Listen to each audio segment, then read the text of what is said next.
Hello everyone, in this video we are going to discuss about Dandy-Walker malformation. It is a congenital brain malformation involving the cerebellum and the fourth ventricle. So let us see the pathophysiology of this. When there is an abnormal embryonic development, so this causes atresia of the foramen of Megendie and Lashka. So what are these foramen? So let us see the CSF pathway first. So whenever we see this CSF pathway, the CSF passes from the lateral ventricles to the third ventricle through foramen of Monro, and from the third ventricle to the fourth ventricle through aqueduct of Sylvian. From the fourth ventricle, it passes out into the subarachnoid space through foramen of Lashka and Megendie.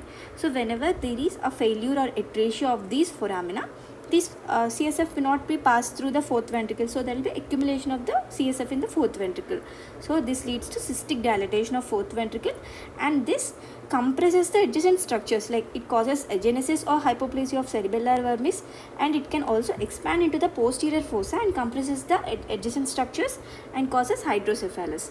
So there is cystic dilatation of the fourth ventricle along with hypoplasia or agenesis of cerebellar vermis and enlarged posterior fossa.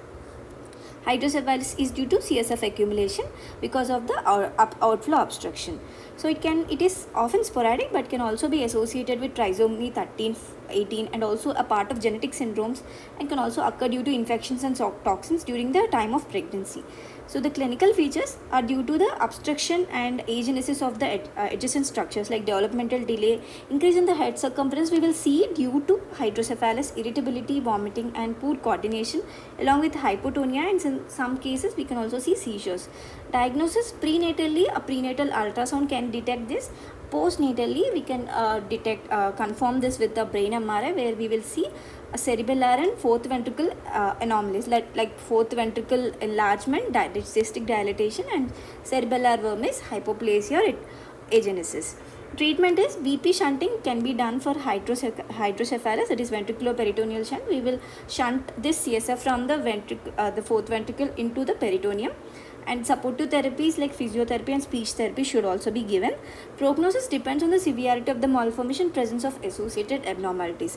So this Dandy-Walker syndrome, we should always remember there is a cystic enlargement of the fourth ventricle and cerebellar vermis, agenesis or hypoplasia along with brainstem compression, and because of the obstruction of the CSF flow there is hydrocephalus. So these are the important points in the Dandy-Walker malformation.